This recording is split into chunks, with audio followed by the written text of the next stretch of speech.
নমস্কার বন্ধুরা, কেমন আছেন সবাই? আশা করব আপনারা সকলে খুব ভালো আছেন।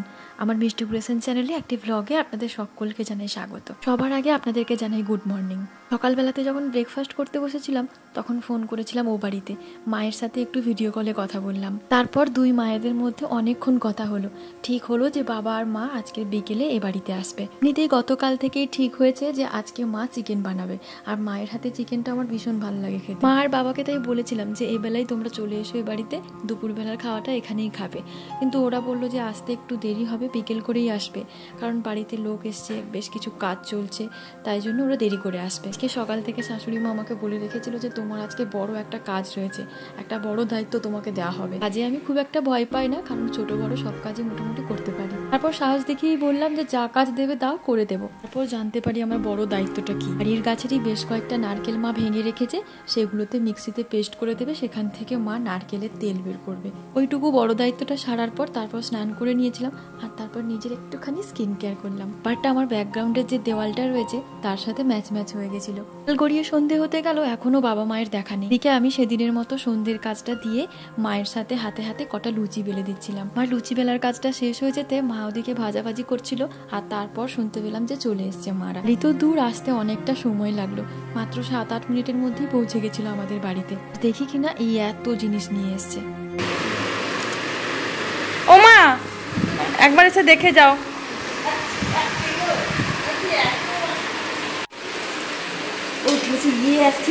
কে না, আসেনি। যেদিন মায়েরা গেছিল আমাদের বাড়িতে সেদিন প্রচন্ড গরম ছিল, বাইরে গাছের পাতা যেন নড়েই না। আমাদের এই বাইরের যে বসার জায়গাটা, এখানেই বেশিরভাগ বসি আমরা, এই জায়গাটাতেই বসতে বেশি ভালো লাগে। আর এটা বারান্দা, একটা ছোট্ট বসার জায়গা রয়েছে, কিন্তু এই জায়গাটাতে বসি খুবই কম। বাবা মাঝে মাঝে দুপুরটাতে একটু গড়িয়ে পড়ে এখানে, আর তেমনভাবে বসা হয় না। এই বাড়িটা একেবারে নতুন, তাই তেমনভাবে কোনো জিনিসপত্র দিয়ে ডেকোরেশন করা হয়নি, ধীরে ধীরে সব করব। এটা বাবা মায়ের রুম, একটা খাট, আলমারি, টেবিল আর একটা আলনা রয়েছে। শুধুমাত্র আমাদের রুমটাই ওয়াল পুট্টি করে তারপর কালার করা, বাকি রুমগুলো এখনো বাকি রয়েছে। মাকে এই ঘরগুলো ঘুরিয়ে দেখালাম, তারপর চলে গেলাম আবার ওদিকে, দেখি এতখানি আচার এনেছে মা। ওরা পৃথিবী উঠিয়ে নিয়ে চলে এসছে। হ্যাঁ,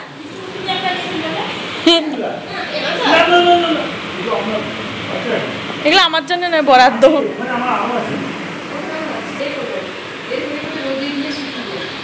যেহেতু বাবা মা প্রথমবার এসছে আমাদের বাড়িতে, তাই জন্য 1 হাঁড়ি মিষ্টি এনেছে। এগুলো সব আমাদের পাড়া প্রতিবেশীদের মধ্যে বিতরণ করা হবে। আর এনেছে ফলের ভার, তরমুজ, আম, লিচু, মুসাম্বি, আপেল, এসব ফল এনেছিল। আর যে সমস্ত আমগুলো এনেছে সেগুলো সবই আমাদের বাড়ির গাছের। আর এই যে 3টে প্যাকেট আলাদা আলাদা করা, এগুলো সব এক একটা গাছের, কোনোটা টক, কোনোটা মিষ্টি, কোনোটা দই, টক মিষ্টি মিশিয়ে এসব, যার জন্য সব আলাদা আলাদা প্যাকেট করা। এত জিনিসপত্র দেখে তাই শাশুড়ি মা বলছে তুমি কটা জিনিস নিয়ে যেও কলকাতা। খুব সুন্দর, গন্ধটা তো খুব সুন্দর। আর আমি সবগুলো ধোয়া হয়নি। সব রুমগুলি যখন ঘুরে ঘুরে দেখালাম, তখন আমার বিনা ডেকোরেশনের রুমটিও একবার ঘুরিয়ে দেখাই আপনাদেরকে।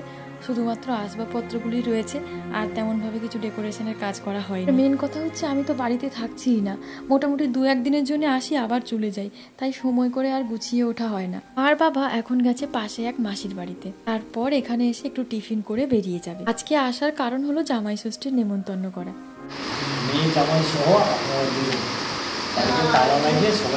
বাবারা আজকে এসে 3টে নেমন্তন্ন করে গেল। 1 নাম্বার হলো জামাই ষষ্ঠীর নেমন্তন্ন, আর 2 নাম্বার আমার বাড়িতে বাৎসরিক যে পুজো হয় শীতলা চণ্ডীর পুজো, তার নেমন্তন্ন। আর 3 নম্বরটা ভীষণই দুঃখজনক, কয়েকদিন আগে আমি আমার মামাকে হারিয়েছি, তো তারই যে কাজ রয়েছে, কাজ বাড়ি, নিয়মভঙ্গের কাজ এসব রয়েছে, সেজন্য নেমন্তন্ন করতে এসছে।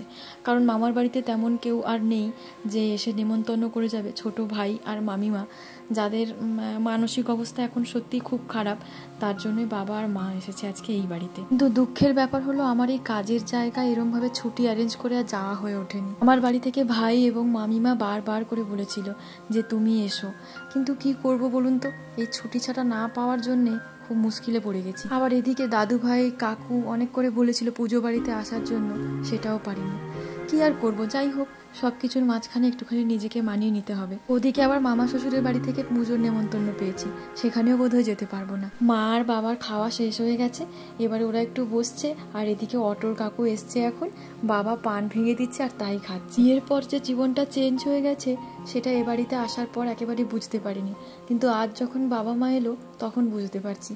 কারণ নিজেরই বাবা মা, তাও মনে হচ্ছে যে কোথায় এলে বসতে দেবো, কি খাওয়াবো, কি ব্যাপার এইসব। শাশুড়ি মা আজকে লুচি বানিয়েছিল আর চিকেন বানিয়েছিল, আর কিছু মিষ্টি আর ফল ছিল। আজকে ওরা এখন চলে যাচ্ছে। আজকের ব্লগটা তাহলে এখানেই শেষ করলাম, আবার আসবো পরের কোনো ব্লগ নিয়ে। ততক্ষণে সবাই ভালো থাকবেন আর সুস্থ থাকবেন, অপেক্ষা করুন পরের ব্লগের জন্য।